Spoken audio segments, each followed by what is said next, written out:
मुक्त कैवल्य ते जोडते भगवान श्री ज्ञानोबा जगद्गुरु श्री संत तुकोबराय आदी करून सर्व संतांच्या चरणी नतमस्तक होऊन मायबाप श्रोत्यांना अभिवादन करून या कीर्तन निरूपणासाठी गायला गेलेला अभंग भगवान श्री ज्ञानोबा यांचा असून या अभंगाद्वारे अर्थात विरहिणीद्वारे भगवान श्री ज्ञानोबा आपल्या भाव प्रकट प्रेमाची चर्चा करतात. विठाला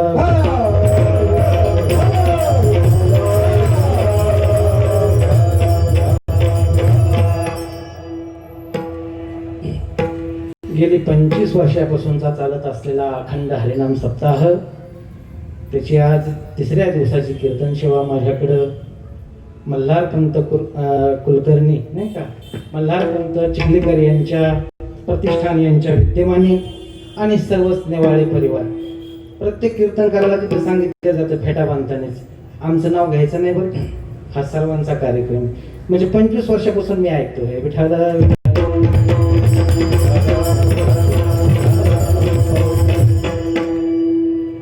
खरं तर हे तपपूर्ती आहे.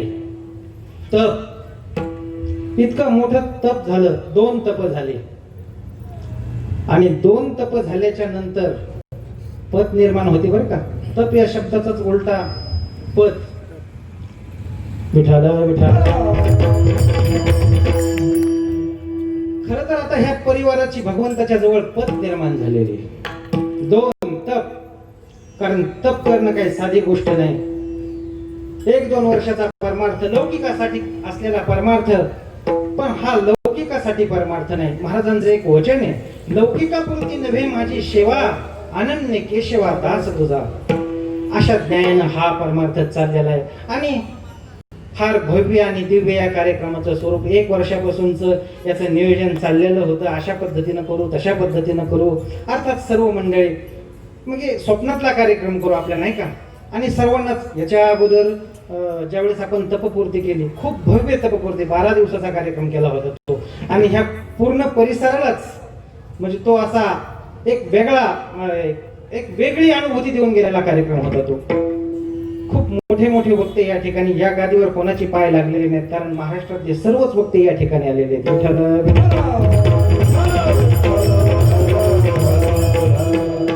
अर्थात बोलून गेलो, लौकिकापुरती नव्हे माझी सेवा, अनन्य केशवा दास तुझा. अशी ही एक भक्ती आहे. या भक्तीमध्ये लौकिकपणा नाही, कुठला स्वार्थ नाही, याच्यापासून मला काही लाभ मिळेल याची अंतःकरणामध्ये कुठली अभिलाषा नाही. फक्त आणि फक्त निस्वार्थपणे भगवंताचं उत्कट प्रेम अर्थात दत्त भक्ती. आणि हा परिवार भगवान दत्तात्रयाची साधना करणार आहे, उपासना करणार आहे. जास्त बोललेलं त्यांना पण आवडणार नाही, पण माझा भाव तुमच्या सर्वांच्या हृदयापर्यंत आलेला आहे असं मी समजतो आणि माझ्या चिंतनाला वळतो. विठाला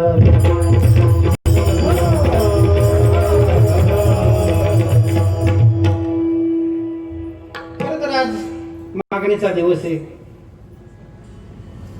काहीतरी वेगळा अभंग, वेगळी चर्चा व्हायला पाहिजे, पण का कोण जाणे ह्या 2-3 दिवसापासून हा अभंग रुंजी घालत होता. पहिलं मेरूच्या शिखरी एक योगी निराकरित. ज्ञानोबाऱ्यांनी योग्याची चर्चा केलेलीच आहे. दत्तात्रयांच्या बद्दलचं उत्कट प्रेम ज्ञानोबाऱ्यांनी अभिव्यक्त केलेलंच आहे.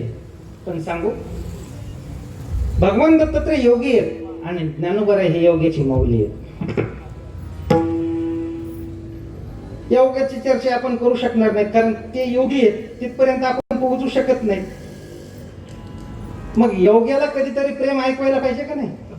म्हणून आज प्रेमाची विशेष चर्चा करू. विठ्ठल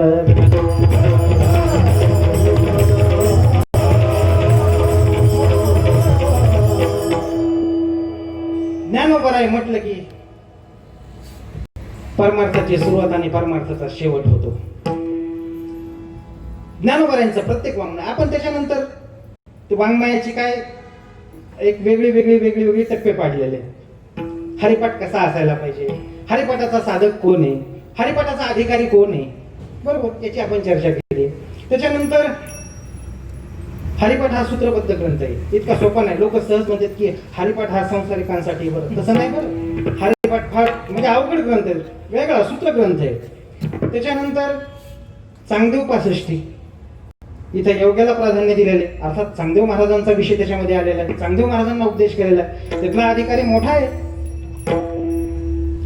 त्याच्यानंतर अमृत अनुभव हे सिद्ध लोकांसाठीचा विषय, सिद्धांसाठी अमृत अनुभव हा सिद्धांसाठीचा आहे. स्वतःच अमृत अनुभव ज्ञानोबारायांनी प्रकट केलं, पण ज्ञानेश्वरी हा सर्वांसाठीचा विषय.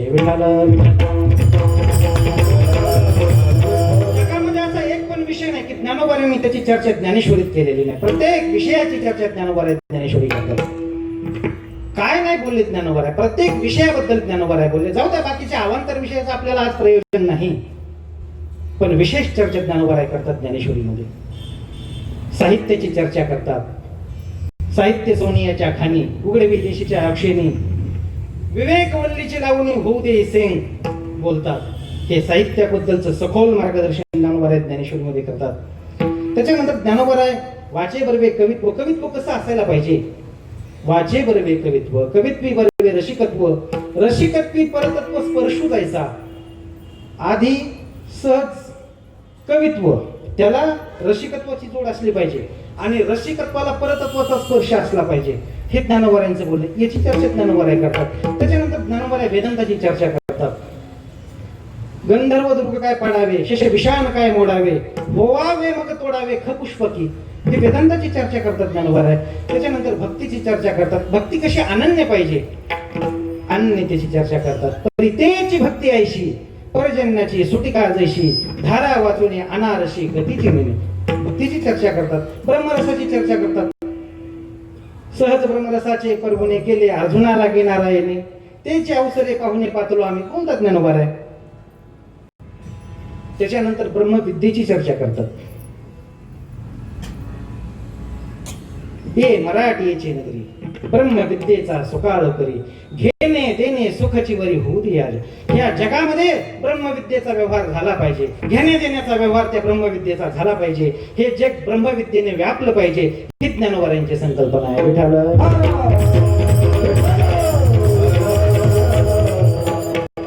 एक विशेष मुद्दा सांगण्यासाठी मी तुम्हाला ह्या चर्चा सांगितल्या. पण ज्ञानोबाराय प्रेमाची विशेष चर्चा करतात. विशेष प्रेम म्हटलं की ज्ञानोबारायांची लेखणी थांबायला तयार नाही. पाझरते प्रेमाचा ओलावा ज्ञानोबाराय प्रत्येक शब्दातून अभिव्यक्त करतात, प्रत्येक शब्दातून. सहज नाही बरं, ज्यावेळेस प्रेमाची चर्चा होईल त्यावेळेस ज्ञानोबाराय थांबायला तयार नाहीत, अजिबात नाही. नवरसाची चर्चा करताना ज्ञानोबाराय थांबले नाहीत. नवरशी भरवी सागरू करवी उच्चित रत्नाचे आगरू, भावार्थाचे गिरेवरून भावार्थाचे डोंगरच्या डोंगरीत म्हटले माझ्या ज्ञानेश्वरीमध्ये. नवरसाचे सागर आहेत. भरत मुनी नवरसाची चर्चा केलेली आहे नाट्यशास्त्रामध्ये. त्याच्यानंतर कालिदासाने आपल्या साहित्यशास्त्रामध्ये त्याची चर्चा केलेली आहे. आणि कालिदासाने विशेष प्राधान्याने शृंगार रसाची चर्चा जास्त केली. पण ज्ञानोबाराय बोलतात, शृंगाराच्या ही माथा पाय ठेवी, नुसुदीची शांती कथा आणि जे लकीर वाकपथा, जे शृंगाराच्या माथा पाय ठेवी. माझी ज्ञानेश्वरीमध्ये शृंगाराची आपलं शांताची चर्चा केलेली आहे. शृंगार रसावर पाय ठेवलेला आहे. आतापर्यंत शृंगार रस सर्वच कवींनी वापरला, पण ज्ञानोबारायांनी वापरलं नाही. ज्ञानोबारायांचं एक वैशिष्ट्य आहे बघा, ज्ञानोबारायांचं एक वैशिष्ट्य आहे. ते काय करतात, एखादा सुंदर आहे आणि दुर्लक्षित आहे त्याला आपलंसं करतात. शांतरस हा सुंदर आहे पण दुर्लक्षित आहे, आतापर्यंत तो साहित्यात वापरलाच नाही कुठं. ज्ञानोबारायांनी त्याला पुरवाळलं, जवळ घेतलं आणि सादर केलं. ज्ञानोबारायांनी आणखी एक गोष्ट सादर केलेली आहे. ज्ञानोबारायांनी ज्यावेळेस ब्रह्मदेवाच्या मुखातून 2 शब्द निघाले, मला हे प्रस्तावना करणं गरजेचं आहे बरं का. ब्रह्मदेवाच्या मुखातून 2 शब्द निघाले, एक ओम निघाला आणि एक आथ निघाला. आथ तो ब्रह्मजिज्ञासा. आथची खूप चर्चा केली. मोठ्या मोठ्या शास्त्राने तो अर्थ शब्द आथ उचलला आणि आपल्या साहित्यामध्ये तो वापरला. पण हा ओम भटकत होता इकडे तिकडेच, ओमाला कोणी आश्रयच नव्हता. ज्ञानोबारायांनी सुंदर, ज्ञानोबारायांनी त्या ओमाचा अंगीकार केला, त्याला जवळ घेतलं आणि आपल्या सर्वात मोठ्या ग्रंथाची सुरुवात ओम नमोजी अध्यायाने केली.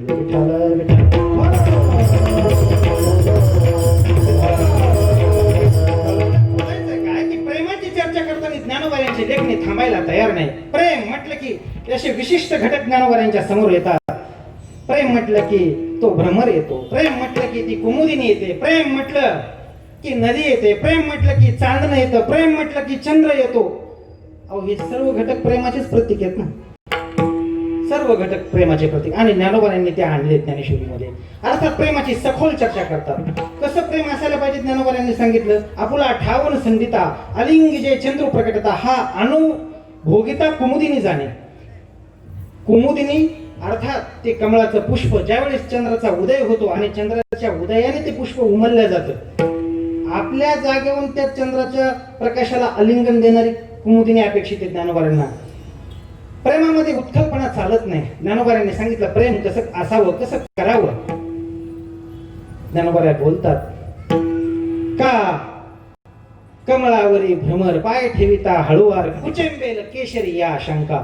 अहो त्या परागावरती पाय ठेवला इतका नाजूकपणाने तो भुंगा पाय ठेवतो, भ्रमर पाय ठेवतो, इतकी बारीक. आता हे कुठे बघितलं असं ज्ञानोबांनी, पण इतकं सूक्ष्म चिंतन ज्ञानोबा करतात. विठाल ज्ञानोबांनी प्रेमाची चर्चा ज्ञानेश्वरीत केली. जरा ती अलीकडची चर्चा आहे, पण विरहिणी हे सर्वोच्च प्रेमाचं टोक आहे. विठाल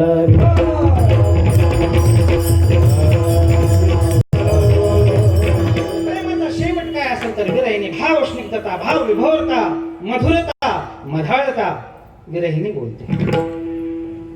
त्याला बरेच नाव आहेत, आपल्याला त्या विस्तारात पडायचं नाही. विरहिणी, विरहिण्या आणखी आणखी प्रकार. पण सांगू प्रेमाचं प्राकट्य करण्यासाठी काहीतरी शब्द असावे लागतात. ते ज्ञानोबांकडे. प्रेमाची भाषा ही सहज सहज कळत नाही. प्रेमाची भाषा ही हृदयाची भाषा असते आणि प्रेमाची भाषा ही नेत्राची भाषा असते. जय जय ओ शुद्धे उदारे प्रसिद्धे अनवरत आनंदे वर्षते विषय व्याळे मिठी तिथले या नोटी काठी ते तुझी गुरु कृपा दृष्टी निर्विष्य होय. अर्थात ही दृष्टी, हे जे प्रेम आहे हे वेगळं प्रेम आहे. ही प्रेमाची भाषा आहे. हृदयाची भाषा कुठली आहे? हृदया हृदय एक झाले ते हृदयीचे ते हृदय घातले द्वैत नमोडिता केली आपणाशी अर्जुन. ही हृदयाची भाषा आहे. आणि प्रेमात दोनच भाषा होऊ शकतात. एक हृदयाची भाषा होते आणि एक नेत्राची भाषा होते.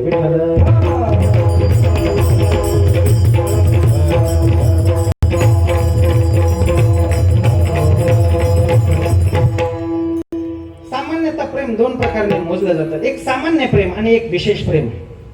सामान्य प्रेमाचा व्यवहार असा असतो, माझं तुमच्यावरती प्रेम आहे, तुमचं माझ्यावरती प्रेम आहे, हा व्यवहार झाला. माझं फार तुमच्यावरती प्रेम आहे बरं, तुम्ही मला बोलून दाखवताय, आमचं पण तुमच्यावरती फार प्रेम आहे, हा प्रेमाचा व्यवहार झाला. पण भक्तिशास्त्र याला प्रेम मानायला तयार नाही. भक्तिशास्त्र प्रेम मानतच नाही या गोष्टीला. कौटुंबिक प्रेम मिळवण्याकरता आपण काही कुटुंबामध्ये व्यावहारिक शांती प्रस्थापित करतो की जेणेकरून आपल्याला ते प्रेम मिळायला पाहिजे, त्याचा मोबदला मिळायला पाहिजे. पण भक्तिशास्त्र त्याला प्रेम मानायला तयार नाही. भक्तिशास्त्र त्याला फार फार तर व्यवहार म्हणेल, आसक्ती म्हणेल, अभिलाषा म्हणेल, पण प्रेम म्हणायला तयार नाही. विठाल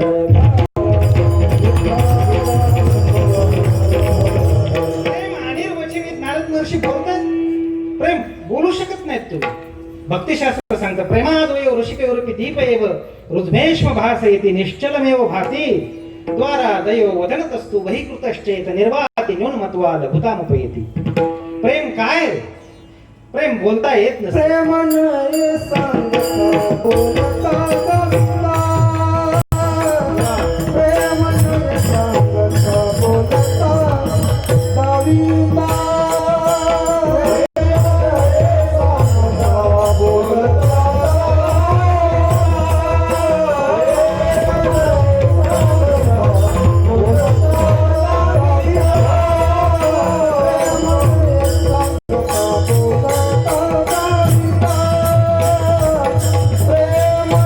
Song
बोलता अनुभव चित्ता चित्त जाणे.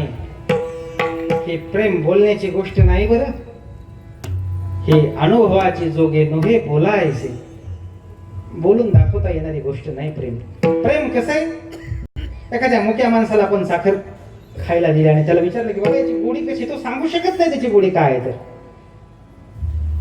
नारद महर्षींचं सूत्र आहे, मुकान स्वाद नवत. मुका माणूस त्याची गोडी सांगू शकत नाही. चोखवर आहे त्याच ट्रान्सलेशन करतात. मुकया साखर चाखया दिदली, नाही तो सांगू शकत, त्याची गोडी सांगू शकत नाही. अनुभव चित्ता चित्त जाणे ही प्रेमाची भाषा आहे. मग प्रेम बोलतात आपण जे व्यक्त करतो त्याला काय म्हणायचं आहे ना, ते व्यक्त करणार एक भावस्निग्ध प्रेम असतं. ते त्याच्याबद्दल काय प्रेमाची अभिलाषा उत्पन्न होणं फार कठीण आहे. भक्तिशास्त्रात बोलतंय बघा, कृष्ण रस भाव भाविता इति क्रियेताम कुतोपि लभ्यते. प्रेम कुठं मिळतं? प्रेम बाजारात मिळते. तुम्ही म्हणता ना आज काय व्हॅलेंटाईन डे नाही आणि हे काय यांनी सुरू केल्यापासून प्रेम प्रेम प्रेम लावले. पण सांगू का, वारकरी संप्रदायाने काही विषय ठरवून दिलेले. ह्या व्यासपीठावरती वेदांताची चर्चा व्हावी, इथं भक्तीची चर्चा व्हावी, इथं ज्ञानाची चर्चा व्हावी, इथं वैराग्याची चर्चा व्हावी, इथं प्रेमाची पण चर्चा व्हावी. हे व्यासपीठ इथं सांसारिक चर्चा करण्यासाठी आपण आलेलोच नाही. कारण सांसारिक चर्चा करण्यासाठी प्रत्येकाची पीएचडी तिकडेच झालेली, इथं कशाला. आणि संसाराचा जेवढा अनुभव सांसारिक माणसाला असतो तेवढा बुवा संसारिक जरी असला तरी तितका अनुभव त्याला नसतो. त्याच्यामुळे बुवानी ह्या व्यासपीठावरून सांसारिक चर्चा करूच नाही, सांसारिक मार्गदर्शन करू. संसाराची चर्चा इथून सुटलं की सुरूच लिगाड आहेत की. अर्थात आपण इथं चर्चा कशासाठी करतो, म्हणजे जे येतो आपण ते कारण काय आपलं, की मनाला आल्हाद मिळावा. संसाराच्या तापाने आपलं चित्त तप्त झालेलं आहे. या ठिकाणी यायचं आणि प्रेमाची भक्तीची ज्ञानाची चर्चा करायची. आणि ही चर्चा केल्याच्या नंतर अंतकरणाला आल्हाद मिळतो. आणि अंतकरणाला आल्हाद मिळाल्याच्या नंतर नक्कीच तो तप्त झालेल्या संसारासोबत दोन हात करण्याची ताकद येते. कीर्तन म्हणजे काय, की ऊर्जा देणारे. इथं ज्ञानोबा तुकोबांचे शब्द आहेत, इथं अनेक संतांचे शब्द आहेत आणि ते शब्द आपल्याला प्रेरणा देतात. एक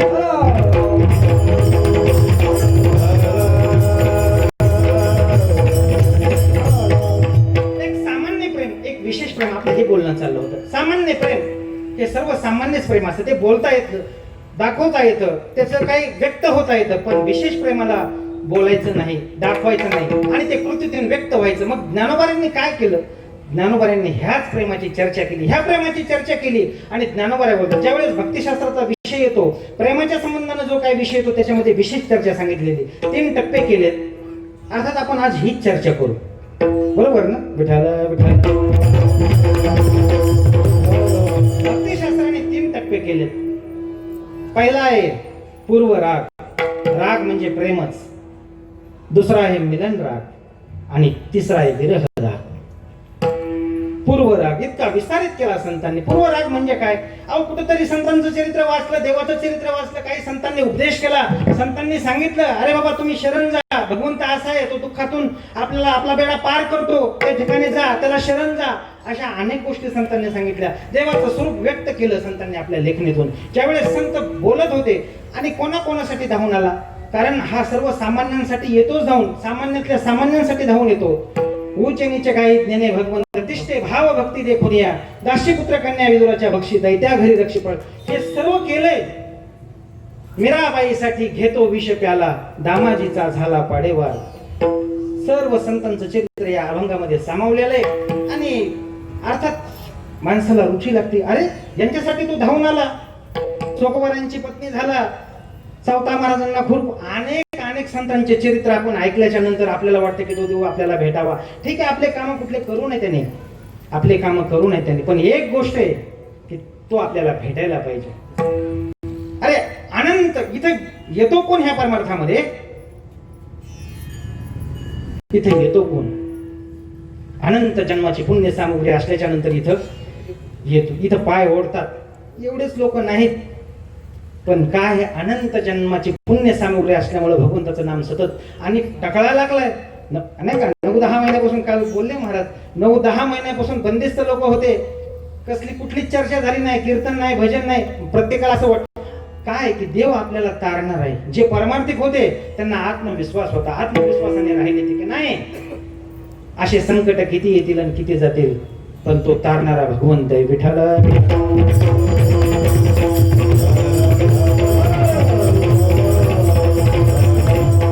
अशी संतांची चर्चा, देवांच्या बद्दलचा जो विषय संत सांगत राहिले आणि मग पूर्व राग तयार होतो. अरे देव मला भेटेल का, तो देव कुठे आहे अशी चर्चा कोणे गावी आहे सांगा. हा कोणे गावी आहे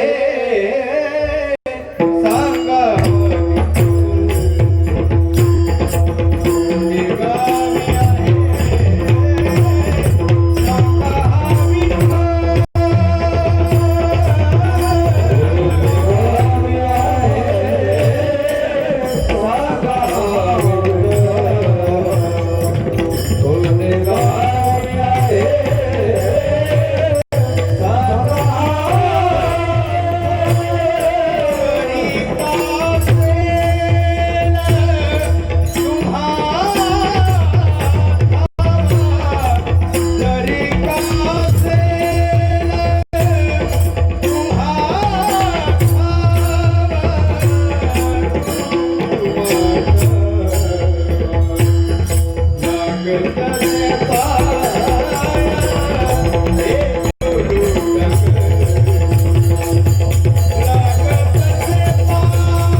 सांगा हा विठ्ठल जरी का असेल तुम्हा ठावा सांगा.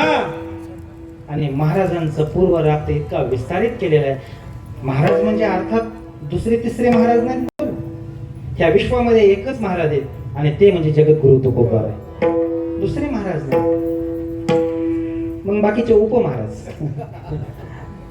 महाराज म्हणजे जगद्गुरु तुकोबार यांनी इतका पूर्व राग विस्तारित केला आहे, इतका विस्तारित केलाय तो राग. बोलतायत कोणी गावी आहे सांगा हा विठ्ठल जरी लोटांगण घालतो तुम्हाला सांगा सांगा कुठे आहे पुसावेसी हेची वाटे जे जे भेटे तयासी देव कृपा करील काय माझी लाज राखील देव. बोलतायत महाराज सांगू का. महाराजांनी अनंत नाते जोडायला सुरुवात केली, भगवंताशी अनंत नाते जोडायला सुरुवात केली. विठ्ठल माय बाप चुलता भगिनी सर्व नाटाचा आपण आहेच की आपण नाते जोडायला सुरुवात केली. पण एक विशेष नातं महाराजांनी जोडलं आणि ते म्हणजे आईचं नातं. आईचं नातं जोडल्याच्या नंतर आता महाराज थांबायला तयार नाहीत. अरे देवा तू ये धाव घाली आई धाव घाली आई आता पहातेस काही धीर नाही माझे पोटी झालो वियोगे हिंपोटी करावे शीतळ अवघी झाली हाळ हाळ धाव घाली आई धाव घाली आई आता पहातेस काही. खरं सांगतो हा काय माझा प्रांत नाही. आणि ही मीडियम कुठे करतोय चिखलीत करतोय. कारण आणि आज चिखलीत करतो ठीक आहे, पण सर्वात महत्वाचं तुमच्या समोर करतोय. भल्या भल्यांना भोंड येते हे समोर असले की, आणि यांच्या पुढे मी पण काय आहे, वाघ आहेत आणि मी बछडे आहे. त्याच्यामुळे चुकलं बिकलं तरी ते आपलं सांभाळून घेतील. विठाला आणि प्रॅक्टिस करायची म्हणजे काय असं फार मोठ्या ग्राउंडवर प्रॅक्टिस करायची असते का? अहो घरातच प्रॅक्टिस करायची असते. काय अडचण आहे, थोडस मागं पुढे झालं. तुम्ही असल्यामुळे तुम्ही सहज उचलून घेणार आहे, त्याच्यामुळे मी डेअरिंग करतोय. विठाला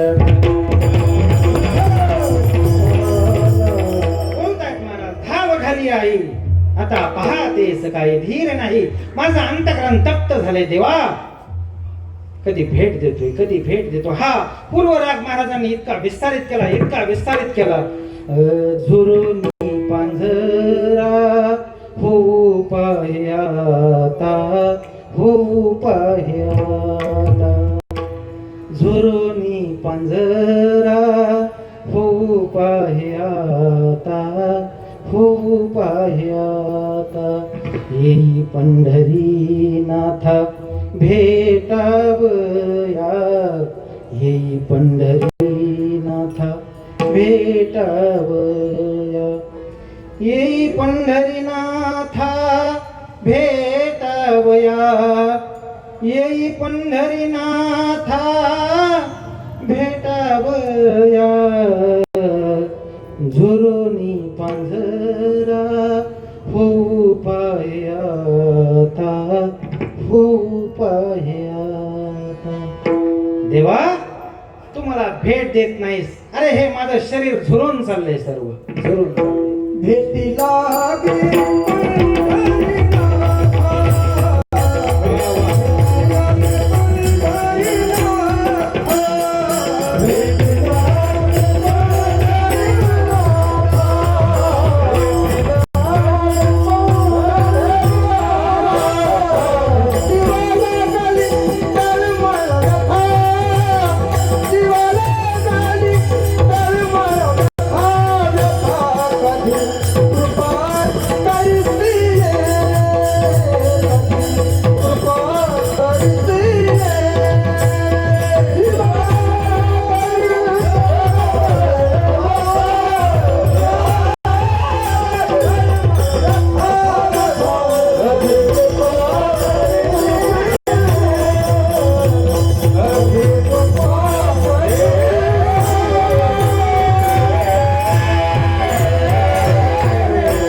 चित्त तप्त झाले. देवा तुझी भेट पाहिजे, तुझी भेट पाहिजे, तुझी. महाराजांचे अभंग एकामागे एक इतके प्रसवलित आणि फार मोठा भाव आहे. ज्यावेळेस आपण हे भेटीचे अभंग बघू ना, तर अंतकरणाची तरळता जागी होती माणसाच्या. नित्यनेमामध्ये दुसरं काही वाचन करायचं नाही. फार मी संस्कृत वाचतो, मी असं करतो, मी तसं करतो. काकडा देवाला साथ घालणार आहे. आपल्या दुःखाची गाठ त्या ठिकाणी सोडायची आणि बोलायचं देवा. ते भेटीचे अभंग हृदयंगम अभंग आहेत ते, आणि देवाच्या फार अंतकरणाला टोचणी लागणारे अभंग आहेत ते. अगदी जवळ, अगदी जवळ सहज प्रवेश आहे त्या अभंगातून, सहज प्रवेश आहे. ते अभंग आपण विस्तारित केले, तो भाव विस्तारित केल्याच्या नंतर पूर्वराग महाराज बोलून दाखवतात. देवा आता मला भेट दे. महाराजांनी अनेक दृष्टांत दिले, अनेक दृष्टांत. आईचा, मुलाचा, जीवना वेगळी मासू, तैसा तुका तळमळी, सर्व बोलत राहिले महाराज. कन्या सासुरेश, जेवढे जेवढे विरहाचे प्रसंग आहेत तेवढे महाराजांनी हाताळले आणि तेवढे मांडले. तशा पद्धतीने महाराजांनी लिखाण केलं, बोलू लागले महाराज. लिखाण केलं म्हणजे अर्थात ती काय ती भाव अवस्था होती महाराजांची, भाव अवस्था. ती काय अशी काय ठरून लिहिलेले अभंग का नाही म्हटलं आता मला विरह होतो तुम्ही घ्या लिखणे बसा, असं नाही. विरहाचे अभंग इतका विस्तृत विरह केलेला आहे महाराजांनी. आणि तो ज्ञानोबराय बोलतात, ज्यावेळेस तो परमात्मा भेटायला नाही, भेटीची अभिलाषा लागलेली, उत्कंठा लागलेली, कधी तो मला भेटेल. अहो माणसाला विचारलं देव कधी येईल, ठीक आहे, पण ज्ञानोबरायांनी हद्द केली बघा. कावळ्याला विचारायला सुरुवात. पहिला तो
हृदयाला गवसणी घालणारी भाषा. कावळा, त्या कावळ्याच्या बद्दलचं चिंतन बऱ्याच वेळा आपण ऐकलेलं असतं इकडे तिकडे. एक अभंगभर 2 तास कावळ्याची चर्चा आपण ऐकलेली. पण ज्ञानोबा काऊ म्हणतात त्याला, काऊ. हृदयाला गवसणी घालणारे शब्द आहेत ते. ज्ञानोबारांची स्वतंत्र लिपी आहे बरं. अनुरागो, काऊ. ज्ञानोबारांनी आपल्याला 1000 वेळा मूर्ख म्हणावं तरी राग येणार नाही, कारण मूर्खू, एरवी तरी मूर्खू ही चर्चा केलेली ज्ञानोबारांनी. म्हणजे किती हे हृदयाला गवसणी घालणारी भाषा आहे ज्ञानोबा. पण सांगू, बोलतायत कावळ्या, अरे कधी भगवंत येतील, कधी मला भेट देतील. दही भाताची वाटलं म्हणजे त्या कावळ्याचं अन्न का दही भात आहे का खाणं? तुझं सगळं मांस खाणारा तो कावळा. पण ज्ञानोबा बोलतात, दही भाताची उंडी लावील तुझे तोंडी, सांग मला सांग निरोप. आणि अर्थात हा विस्तारित भाव ज्ञानोबा यांनी केलेला आहे. विठाल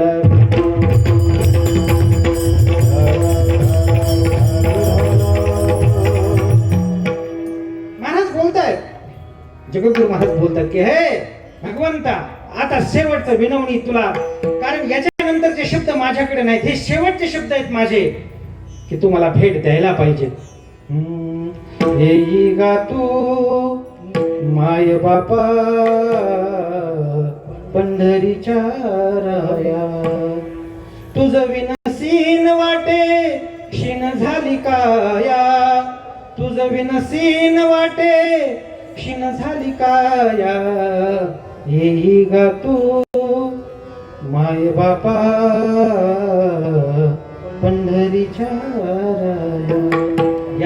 या भेट द्या, भेट द्या. आणि इतकी अशी उच्च कोटीची अवस्था झाल्याच्या नंतर देवाला आता थांबवत नाही. अरे माझा भक्त झुरणी लागलाय, त्याचा अंतकरण पार पिळवटून निघालंय, आता भेट देण्याशिवाय पर्याय नाही. आणि मग तो धावत येतो, त्याला मिलन राग म्हणतात. विठाल रूपी जडले लोचन, पायी स्थिरावले मन, देह भाव हरपला तुझ पाहता. आता हा मिलन राग आहे. प्रत्यक्ष भगवंत आलाय, भगवंताने आपल्याला जवळ घेतलंय, आपल्या सुखदुःखाची चर्चा भगवंत करतोय. अरे संसारामध्ये फार तू पिडलास, संसाराचा धाक निरंतर आमासी, सदैव हा धाक आहे संसाराचा. देवा, अरे मी इतकी आळवणी केली तुझी, त्या संसाराने फार दुःख दिलं बरं. संसाराने फार, अरे इतक्या दूर दूर तू लोटला आम्हाला. का लोटलं? भगवंतापाशी हा आपला रोष व्यक्त करतात की देवा, अरे तुला आम्ही जन्म मागितला नव्हता रे, पण तू आम्हाला या ठिकाणी जन्माला घातलं आणि इतके दुःख दिले, इतके दुःख दिले. परिसीमा झाली त्या दुःखाची, हद्द झाली त्या दुःखाची. पण आता सोडू नको. आणि नेमकं हेच असतं बघा, मिलन झालं की विरहाची भीती तिथंच तयार होती, की हा कधी जातो की काय मला सोडून. कधी सर्वात महत्वाचं की आपण आता आपल्या डोळ्यासमोरची उदाहरण, ज्या वेळेस सीमेवरचा जवान अर्थात सैनिक सुट्टीसाठी येतो, नवीन लग्न झालेला, मला हा भाव तयार करायचा नाही, सहज सहज बोलून जायचा हा विषय. सुट्टीसाठी तो येतो आणि आल्याच्या नंतर पहिल्या दिवशीच आला की लगेच त्याच्या पत्नीला असं वाटतं की हा जातो की काय आता. म्हणजे मिलनामध्ये विरहाची ती तीव्रता जाणवत राहते तिला, सारखी सारखी. कधी जाईल कधी सांगता येत नाही. हा जाऊ शकतोय मला सोडून, अरे 1 महिन्याची सुट्टी, कधी फोन आला तर अचानक हा उद्या पण जाऊ शकतो, असा तिचा भाव तयार होतो. हे मिलनात पण विरहाचं दुःख आहे बघा. मिलनात बोललेत ना, आवडे हे रूप गोजिरे सगुण,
समोर राहा, ही भक्ताची भावना असते, ही भक्ताची भावना असते. पण काय असते, तो विरह असतोच. एकदा भगवंत भेटला की तो निघून जातो, आणि निघून गेल्याच्या नंतर किती कष्ट आहे, किती दुःख आहे.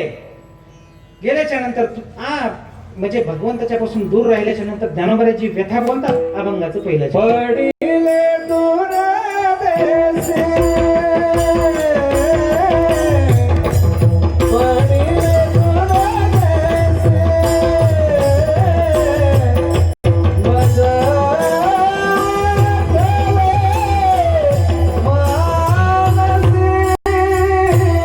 मानसी, पडिले दूर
प्रेमाचं. देवा तू सोडून गेलाय, पण आता जीवाला कष्ट होत आहेत रे. पडिले दूर देशी, दूर दूर दूर. खर तर आपण पण फार दूर आलेलोय, फार दूर आलेलोय. त्या भगवंताचं स्वरूप वेगळे. अरे ज्या दिवशी तू आम्हाला संसारामध्ये ढकललंस, त्या दिवसापासून दुःखाला सुरुवात झालेली. संसार म्हणजे सहज आहे? अरे हे संसार म्हणजे जंगल आहे, जंगल. काळोख झालेला आहे, आणि नुसता काळोख नाही, अमावस्याची रात्र आहे. ते रात्रीकडे किरकिर करतायत. भयान शांतता पसरलेली आहे त्या जंगलामध्ये. मन लागायला तयार नाही, मन व्याकुळ झाले.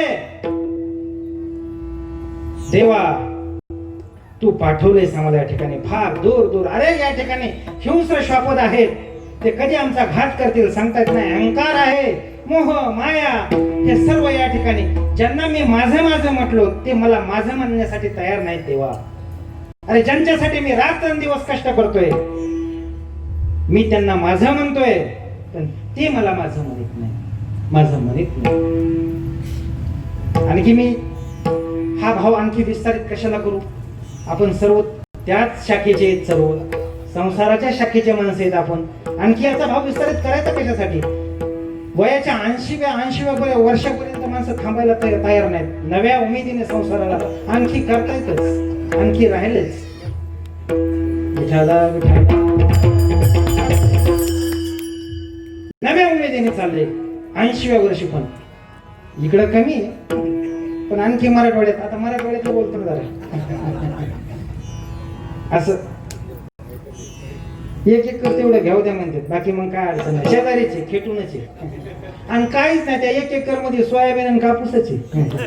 त्याच्यात काही वेगळं पीक येणार नाही, त्यांनी फार काही उन्नती होणार नाही. पण चालू आहे, प्रयत्न चालू आहे. 80 हे श्वापद आहे. अरे आशा काय? त्या आशेचं फार उदाहरण चांगलं सांगितलेलं आहे बघा शास्त्रकारांनी. ते जीवनमुक्तच उदाहरण शास्त्राने असं सांगितलं. जीवनमुक्त कशाला म्हणायचं? जीवन जोपर्यंत आहे आणि त्याच्या आतच जीवन असतानाच आपल्या सर्व आशा संपलेल्या आहेत, त्यावेळेस तो जीवनमुक्त. बरं का? म्हणजे जिवंत असताना जो मुक्त झालेला आहे त्याला जीवनमुक्त म्हणायचं. पण जिवंत असताना माणसं मुक्त होत नाहीत. बरं, ते पिंडदानाला कावळा शिवत नाही, हे लक्षण कशाच आहे? त्याची आशा आणखी राहिलेलीच आहे. काहीतरी ठेवाच म्हणतो तिथं तो विठाला. या ठिकाणी दूर पाठवलेले हिंस्र श्वापद आहे, त्याच्यातून आमचं रक्षण कर देवा, फार फार दूर. अरे इथं कोण आहे? देश वेश नोहे माझा सद फिरत आलो, करू सत्ता कवनावरी कोठे सिरलो, पाय डोळे म्हणता माझे तीही कैसा मुकलिलो, परदेशी नाही कोणी अंध पांगुळ झालो, आता माझी करी चिंता दान देई भगवंता, आता माझी करी चिंता दान देई भगवंता. फार दूर आलेलो मी, फार दूर आलेलो देवा, तुझ्याशिवाय कोणी निरवी सज्जन संता. अरे त्या संतांच्या ताब्यामध्ये दे, त्यांच्या हातामध्ये आमचा हात घाल. नक्कीच या संसाराशी दोन हात करण्याची ताकद आम्हाला येईल. मिठाला फार दूर आहे, आता मनाने चिंतन होत नाही माझं. ती विरहिणी तर फार सुंदर बोलते, पण सांगू तो मानसी हा शब्द आहे ना, अधोरेखित करण्यासारखा मानसी शब्द आहे. काय नका करू, एकदा भगवंताची ती ज्यावेळेस आपण दूर आहेत, आपल्याला भगवंतात दिसायला तयार नाही, त्याचं दर्शन नाही, पण शास्त्राने भागवताने अनेक पुराणांनी भगवंताचं वर्णन केलेलं आहे. ते वर्णन आपण डोळ्यासमोर आणण्याचं. मानस पूजा ही सर्वश्रेष्ठ मानलेली पूजा आहे. काहीच नाही, सकाळी उठल्याच्या नंतर एकदा डोळे झाकून घेतले की आता जो आपला प्रवास आपण बोलणार त्याच्यासोबत प्रवास केला तर आणखी आनंद मिळतो. बघा, भागवताने सांगितल्याप्रमाणे त्या कन्हैयाचं स्वरूप कसं आहे? सच्चिदानंद रूप आहे, विश्व उत्पत्ती आधी तीन तापाचं हरण करणार आहे. तो कन्हैया कसा आहे? आज त्या कन्हैयाचं ते लोभस अति मधुर रूप, कन्हैयाचं ते अति लोभस मधुर रूप पाहायचं. अर्थात ती मानस पूजा करायची. भगवंताचे चरण हे करडीच्या गाभ्याप्रमाणे समान आहेत. भगवंताचं हे पिवळा पितांबर त्यांनी नेसलेला आहे. तो कन्हैया सावळा सुकुमार आहे. त्याच्या चरणाचे नख हे स्फटिकाप्रमाणे दिसतात. त्याचं उदर ही त्रिवेणीने युक्त आहे. त्याची नाभी सखोल आहे. आता थाप नाही दिली तरी चालेल, तुम्ही विठाला. त्याचं उदर हे त्रिवेणीने युक्त आहे. त्याचं वक्षस्थळ अतिशय विस्तीर्ण आहे. त्याचा कंठ कपोल शंखासारखा दिव्य आहे. त्याची हनुवटी अतिशय मोहक आहे. त्या कन्हैयाचे ओठ कुंदूर फुलासारखे लाल आहेत. कन्हैयाचे दात रत्नांच्या ओळी ठेवल्यासारखे दिव्य दिसत आहेत. गाल कपोल आहेत. भगवंताचे नेत्र हे कमला समान आहेत. नाशिकाग्र सरळ आहे. सांगू, भोवया धनुष्याकृती आहेत. मस्तक अतिशय विस्तीर्ण आहे. त्याच्यावरती मलयागिरी नावाचं चंदन लावलेलं आहे. त्याच्यावरती चंदनाची केशराची उटी लावलेली आहे. त्या भगवंताचे कोरळे केस अतिशय मोहक दिसतात. मयूर पिच्छ त्यांनी धारण केलेला आहे. मकराकार कुंडल आहे. आधारावरती म्हणजे ओठावरती त्यांनी बासरी धारण केलेली आहे. आणि त्या बासरीतून क्लेम क्लेम क्लेम असा आवाज येतोय. तो क्लेम क्लेम आवाज काय आपल्याला ध्वनित करतोय? हे माझ्या भक्तांनो, तुम्ही अनाथ नाही, तुम्ही सनाथ आहात. तुमचं रक्षण करण्यासाठी, तुमचं संरक्षण करण्यासाठी मी कटिबद्ध आहे. फक्त तुम्ही माझ्यावरती भार घाला. भगवंत आश्वासित करतायत आपल्याला. विठ्ठल मानस चिंतन सतत करायचं. भागवताने हे मानस चिंतन सांगितले. आणि ज्या वेळेस भगवंत आपल्यापासून दूर निघून गेलाय, तो विरह राग, तो विरह इतका विस्तारित केलेला आहे. विरह, त्या विरह रागामध्ये पण तीन प्रकार पडतात. एक भावी विरह, भूत विरह आणि वर्तमान विरह. आपल्याला त्याची चर्चा करीत बसायचं नाही. पण सांगतो, एकदा का भगवंत दूर निघून गेल्याच्या नंतर विरहामध्ये सर्व अंग पोळायला लागतं. बरं, जे काही शीतल भोग आहेत, मला वाटतं आपण बोलूच ते नाही का, जे शीतल भोग आहेत ते तप्त करायला लागतात. तुझं विन ऐकले रे कृष्णा नगमे राती, तव त्वा नवल केले बेनू घेऊन हाती, आली तिची सोय तुझी ओळखली गती, नवल हे वाल भरे कैसे जोडले जीवा, दुसरे दुरी ठेले प्रीती केला रे घावा. पारू रे पारू काना जनी करिष्या भेरू. एकदा का विरह झाल्याच्या नंतर अंतकरण तप्त झालेले. तुम्हाला सांगू, चंदनाची पोळी माझे सर्व अंग पोळी. चंदनाची चोळी चोळी. वास्तविक पाहता चंदन हे शीतल आहे. चंदनाचा एक थेंब जर आपण त्या तापल्या उकळत्या कढईमध्ये टाकला तर ते शीतल गार होतं ते तेल. पण ती विरहिणी म्हणते, चंदनाची मी चोळी घातली आणि माझं अंग पोळतय. घनो वाजे घुन घुना वारा वाहे ऋणझुना, भवतारकू हा काना वेगी भेटवा का. चांदव चांदने चापे व चंदनो देवकी नंदन विनो नावडे. चंदनाची चोळी माझे सर्व अंग पोळी. माझं विरहामधली ही अवस्थाच होती. दूर गेल्याच्या नंतर विरहातली हीच अवस्था होती. आणि मग त्या भेटीसाठीचे प्रयत्न अनेक अनेक अनेक प्रयत्न केले. आणि महाराज बोलतात, ज्ञानोबा बोलतायत, ज्यावेळेस तो दूर गेलाय त्यावेळेस आता माझं मन लागायला तयार नाही. अहो, मन लागायला तयार नाही का, मला झोप यायला तयार नाही अजिबात. त्याच्या झोपी म्हणजे एक काय, तो माझी झोपच घेऊन गेलेला आहे. आणि जशी दिवस आहे तशीच रात्र मला या ठिकाणी अनुभवायला मिळते. दुसरं चरण.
आता रात्र म्हणजे रात्र नाही राहिली, ती दिवसाप्रमाणेच रात्र झालेली.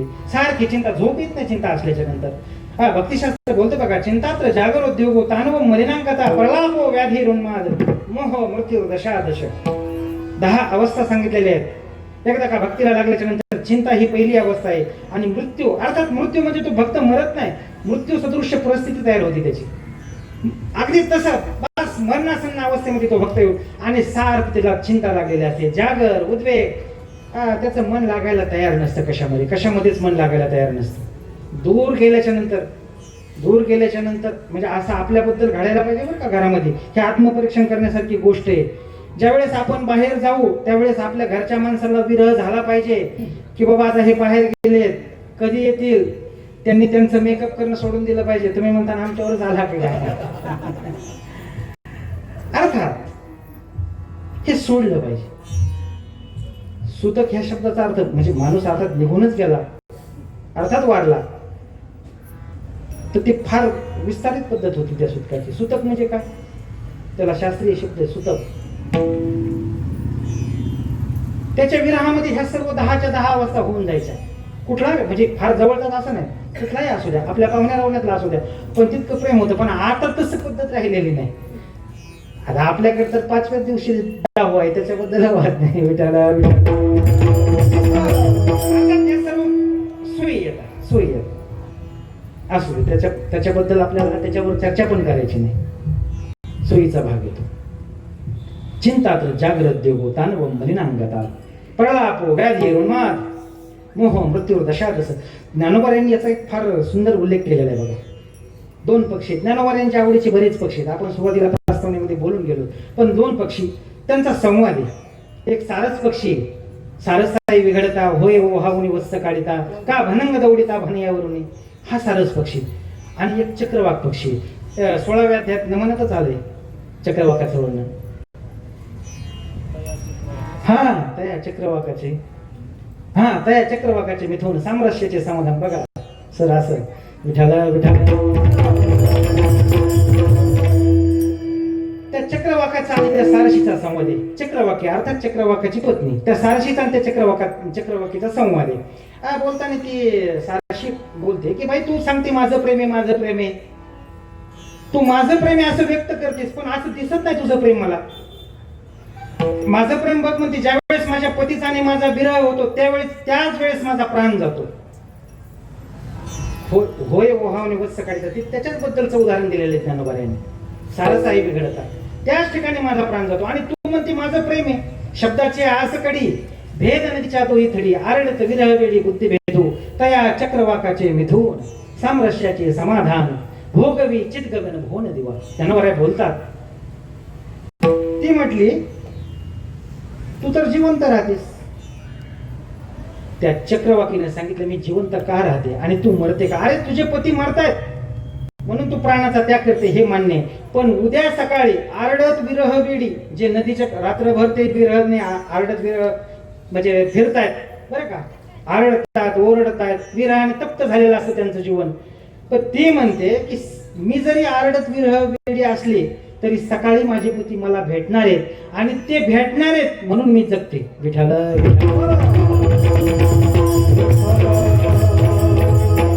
तर माझे पती मला भेटलेच नसते तर मी जगले कशाला असते, मी मेले असते त्याच ठिकाणी. पण ते मला भेटणार आहेत म्हणून मी जगते. तशी ही मृत्यूची अवस्था आहे. मृत्यू सदृश्य परिस्थिती निर्माण होते पण तो भक्त मरत नाही. विठाला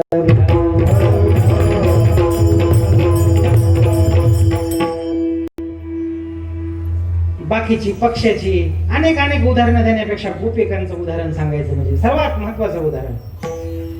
नारद महर्षींनी पण ह्याच उदाहरणाची चर्चा केलेली भागवतामध्ये. त्याच्या व्यतिरिक्त उदाहरण सांगू शकत नाही कुठलं. प्रेमाचा शेवट काय असेल तर गोपिकांचं यथा व्रज गोपिका. त्या गोपिका कुठल्या वृंदावनातल्याच गोपिका. गोपिका कुठं असू शकते. पुणे जिल्ह्यात पण गोपिका आहेत, गवळणी आहेत, मराठवाड्यात पण चौकट अर्थात भगवंताच्या विषयी भाव धारण करणारे ते गोपच आहेत. अडचण ती नाही. पण यथा व्रज त्या व्रजातलंच वर्णन केलेले नारद महर्षींनी. का केलं, कारण अति शेवटचं प्रेमाचं टोक म्हणजे गोपिका आहेत.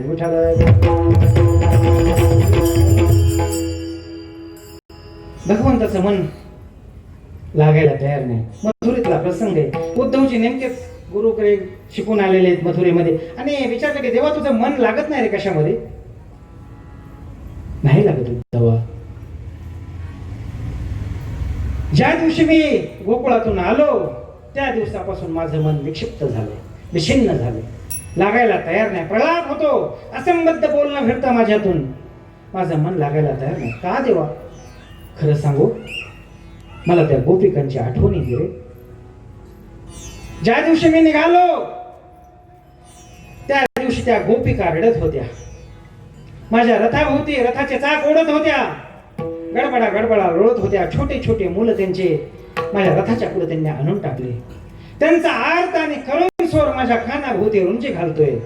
तिथं अष्टभोग आहेत, 56 भोग आहेत, पण माझं त्या भोगामध्ये मन लागायला तयार नाही. दवा मन लागायला तयार नाही. तेव्हा काय करता येईल त्याच्यासाठी. तू व्यापक आहेस, ब्रह्म सर्वत्र समान, सर्व ठिकाणी ब्रह्म भरलेले, ममैवांशो लोके, तुझा अंश प्रत्येकामध्ये. हे तत्वज्ञान त्यांना माहित नाही का. नाही रे. तत्वज्ञानापर्यंत जाणाऱ्या त्या गोपिका नाही, भोळ्या आहेत, शिकलेल्या नाहीत, त्यांनी कधी कुठले पाठ जॉईन केले नाही, साध्या आहेत त्या, साध्या. अंतकरण, फक्त अंतकरणाची भक्ती करतात. बुद्धीचा परमार्थ फार काळ टिकत नाही. अंतकरणाचा परमार्थ हा शेवट होतो. अंतकरणाचा परमार्थ बुद्धी असेल माणूस तर्क लावतो, पण अंतकरण म्हटलं की साष्टांग दंडवत घालतो. आणि आतापर्यंत ज्ञानाने क्रांती कधीच झालेली नाही. जेवढी पण जगामध्ये क्रांती झाली तेवढी क्रांती भक्तीनं झालेली.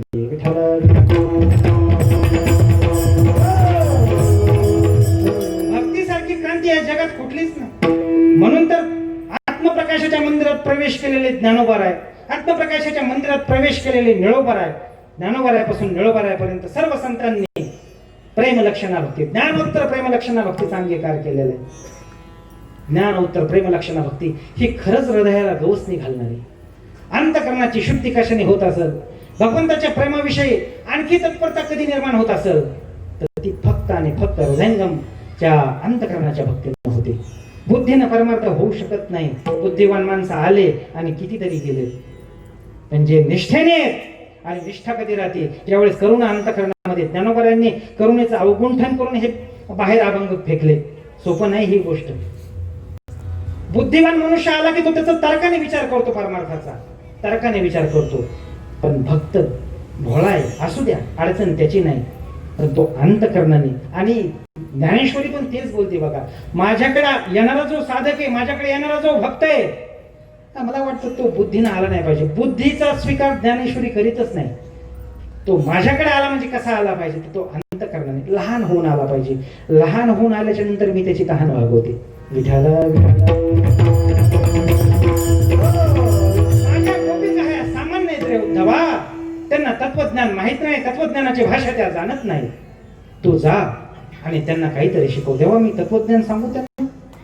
नवीन एखादा काय पाठ केलं गुरुच्या तिकडून आला की त्याला दमच निघत नाही. कधी सांगल. आणि हे नवीन कीर्तन करायचं पण असंच होतं, हे सांगू का ते सांगू, ते सांग. जुने कीर्तन कसं आहे, दम धरून त्यांना एकच प्रसंग रंगवायचा असतो. आता आपल्या कीर्तनात तर 25 गोव्याच आल्या पाहिजे असा आग्रह धरूनच बसलेला असतो आपण. विठाला अर्थात म्हणजे किती सांगून किती नाही, तसं उद्धवचं झालं. गुरुग्रही शिकून आलेले वेदांताचे प्रमेय तयार होते ना. आता म्हटले मला पाठ घ्यायला जायचं, आणि पाठ कुठं घ्यायचा, तर कोकणामध्ये पाठ घ्यायचा. उद्धवा सांभाळ बरं त्यांना, तत्वज्ञान सांग त्यांना, तत्वज्ञानाची भाषा सांग. देवा मी तुला सोडून जास्त काळ तिथे राहणार नाही, फक्त 1 दिवस आहे बरं का, ठीक आहे. आणि उद्धवाजवळ 3 पत्र दिले भगवंतांनी, कन्हैयाने 3 पत्र दिले. हे आईला दे, हे नंदबाबाला दे, हे गोपिकांना दे. आपला स्वतःचा पितांबर दिला, उपरीय वस्त्र दिलं, आणि आपला रथ दिला. निघालेले. मला हा प्रसंग इतका फार मोठा करून म्हणजे काय आपली कथा चाललेली नाही, पण एक सांगायचं तुम्हाला का दिनू तैशी रजनी झाली की माई, त्याच्याशिवाय आपल्या लक्षातच येणार नाही ही गोष्ट. विठाला विठाला त्यावेळेस तो वृंदावनामध्ये गेलेला आहे उद्धव. भागवतातल्या 3 व्यक्तिरेखा सारख्या दिसतात. भगवान श्रीकृष्ण, सुखदेवजी महाराज आणि उद्धव हे सारखे दिसायला आहे. वृंदावनाच्या दिशेने रथ निघालेला आहे. गोप आहेत, भगवंताचं चिंतन चालू आहे, औदाशिन्याने भरलेलं आहे. अगदी भगवंत गेल्यापासून सुख कशाला म्हणतात, त्यांच्याकडे नव्हतंच ते. कधी त्यांनी कधी सुखाचा विचारच नाही केला, कधी त्यांच्या चेहऱ्यावर हसू आलंच नाही. भगवंत गेल्यापासून सारखं रुदन चालू आहे, त्याची आठवण चालू आहे. झोप लागत नव्हती. गोपिकांची फार वेगळी अवस्था झालेली होती. ज्यावेळेस रथ गेला आणि विचारलं की बाबा नंदबाबांचा वाडा कुठे आहे, त्यांनी तुम्ही कोण म्हटले, मी अक्रूर, उद्धव. असं तुम्ही आता नंदबाबाच्या घराकडे जाणार आहेत? हो. हा जो पाट वाहतो नाही म्हटलं, पाट, छोटी पाण्याची नळी, पन्हाळी वाहत होती. ह्या पन्हाळीच्या कडेकडेने जायचं म्हटले. की कुठे जाते म्हटले, ही नंद भवनामध्ये जाते. हे कशाचं पाणी? ज्या दिवसापासून भगवान कन्हैया गेलेला आहे, यशोदा माता रुदन करते, तिचं सांत्वन करण्यासाठी सर्व गोपिका येत आहेत, आणि त्या पण रुदन करतात त्या ठिकाणी. त्यांच्या अश्रूचा हा पाठ आहे म्हटले. प्रेमाची सर्व भावोत्कट अवस्था काय असते हे गोपिकाकडून शिकायचं. विठाला निघालेले नंद भवनाजवळ रथ पोहोचला आणि नंदबाबा बाहेर आले. कोण रे? उद्धव. भगवंताने पाठवले, पत्र घेऊन आलो. कसा आहे? चांगला आहे, व्यवस्थित आहे, काय अडचण नाही. आतमध्ये नेलं. ते काय खांबाला टेकन देऊन बसलेली यशोदा माता आहे, रुदन करते, केस अस्ताव्यस्त आहेत. असं वाटलं. पाहता क्षणी कन्हैयाच आला की काय. कन्हैया म्हणून जोराने हाक मारली आणि चेहऱ्याकडे पाडले तर कन्हैया नव्हता. तशीच मूर्छा आली, खाली पडली. उद्धवजी जवळ बसलेले. मला हा काय काल्याचा प्रसंग सांगायचा नाही. हा प्रेमाची भाव उत्कटता शेवट काय असतो प्रेमाचा हे गोपिकाकडून आपल्याला शिकायला मिळतं. रात्रभर त्या उद्धवाची आणि यशोदा मातेची चर्चा झालेली आहे. अरे तो आला या ठिकाणी 11 वर्ष राहिला, मी अभागी आहे, मला त्याची सेवा करता आली नाही आली त्याची सेवा करता मला. अरे फार थोड्या अपेक्षा होते. दही दूध खायचा, चोरून खायचा, खोड्या करायचा. बळीराम दादा आला, त्याने त्याच्याबद्दल सांगितलं, मी त्याच्या कानाला धरलं, मारलं, विमला अर्जुनाचा उद्धार केला. अरे मी अभागी आहे रे, मला पूर्ण सेवा करता नाही आली का नाही याची. आज तो गेलाय, त्या दिवसापासून माझं मन लागायला तयार नाही, माझा डोळा लागायला तयार नाही. त्या दिवसापासून चिंताक्रांत आहे मी. तो कन्हैया कधी भेटेल, कधी येईल, कधी माझी आणि त्याची भेट होईल, सारखं अस्वस्थ झालंय माझं मन. सकाळ झाली, गोपिकांची भेट झाली, गोपिकांना पत्र दिलं आणि गोपिकांना उद्धवजी तत्वज्ञान सांगू लागले, तत्वज्ञानाची भाषा सांगू लागले. हे गोपिकांनो, अरे ब्रह्म सर्वत्र आहे, का तुम्ही मानत नाहीत? त्याच्या ठिकाणी चित्त लावा, त्याच्या ठिकाणी मन लावा. ती चित्रलेखा गवळत्र उठली आणि म्हटले, उद्धवा माणसाला मन किती असतात रे? त्यांनी सांगितलं, माणसाला मन एकच असतं. मग एक मन जर असेल आणि तो जर आमचं घेऊन गेला असेल का नाही या, तर आणखी चित्त लावतो कुठं? चित्त चोरी येले नंदाच्या नंदन, आणखी लावतो कुठं चित्त? चित्त लावायला जागा नाही. सांग त्या कन्हैयाला, सांग. अरे त्याचं काय ते जीवन आहे, एखाद्या फुलावरती बसायचं, त्याचा मकरंद सेवन करायचा आणि तिथून उडून जायचं. मागे त्या फुलाचा कधी विचार पण करत नाही तो, त्याचं पाठीमागं काय झालं असेल म्हणून. त्याचा स्वभावच येतो, भक्ताला नागवतो, भक्तावर संकट आणतो. सर्व संकट तो पाहतो डोळ्याने. का? त्याला फार आनंद होतो की काय? अरे ज्या दिवसापासून गेला, मथुरेचं आणि गोकुळाचं वृंदावनाचं फार काय अंतर नाही, पण त्यांनी साधी चिठ्ठी पण पाठवली नाही. तो परत आला नाही. जाताना तर असं सांगितलं की मी नक्की येतोय, परत माझं येणं आहे, आपण सारखे भेटू, अशी चर्चा करून गेलाय तो. पण गेल्याच्या नंतर परत तो कधी आला नाही. आणि तू पत्र घेऊन आलास, ठीक आहे, काही अडचण नाही. पण आता एक गोष्ट त्या कन्हैयाला सांग, प्रेमातली सर्वात मोठी अवस्था सांगतो तुम्हाला. त्यांनी मला सुख द्यावं, जो कोणी असेल. अर्थात तुम्ही पतीचं प्रेम धरा, मुलाचं प्रेम, कुठलंही प्रेम, कुठलंही नातं लावा, जे तुमच्या जवळचे ते नातं लावा. त्याच्याकडून प्रेमाची अपेक्षा करू नका. जर माझा मुलगा फार लांब असेल, परदेशात असेल, एखाद्या बाहेरच्या राज्यात असेल, तर तिथून तो कसा आहे, तो सुखी आहे का, हीच सतत त्याच्याबद्दलची चिंतलं पाहिजे आपण. त्यांनी माझं विचारपूस केली नाही. आणि खरं प्रेमाचं हेच असं, ज्यावेळेस आपलं माझी काळजी त्यांनी करावी, याच्यात प्रेमाचा विषयच येत नाही. तो सुखी राहायला पाहिजे जिथं असेल तिथं. हे प्रेमाचा उत्कट बिंदू आहे. सुखी असला पाहिजे तिथं, त्या ठिकाणी त्याने सुखात राहावं. त्याने नाही आला तरी चालेल. त्या प्रेमाची अभिव्यक्ती गोपिका करतायत. दिनतैशी रजनी झाली की माये, अवस्था लावली गेला, अजून असं अनेक रुदन करू लागल्या त्या. आता तो परत कधी भेटेल त्यांनी सांगितलं. आणि तो उद्धव 1 दिवसासाठी राहण्यासाठी आले, पण उद्धव तिथे 6 महिने राहिले. त्या प्रेमरसामध्ये, त्या प्रेमसागरामध्ये नाहून निघाली उद्धव. वास्तविक पाहता तत्वज्ञानी माणसाला प्रेमाचा विशेष नसतो कधी, पण उद्धवाचं अंतःकरण परिवर्तित झालं. अर्थात त्या परीस होत्या आणि उद्धव लोखंड होते भक्तीच्या बाबतीत. विठाला ज्ञानोबा विचार करतात, देवा गोपिकांसाठी धावून आला, अनेक संतांसाठी तू येतोय, तुझ्या भेटीबद्दल ती विरहिणी. तर ज्ञानोबारांचं सर्वात शेवटचं टोक म्हणतात ना प्रेमाचं, की आता तू आम्हाला भेट दे. आणि काय तू भेट देण्यासाठी तत्पर आहेस, तुला काही पायी येण्याची गरज नाही, नाही का? तुझ्याकडे मोठं वाहन आहे, गरुड बाण गंभीरा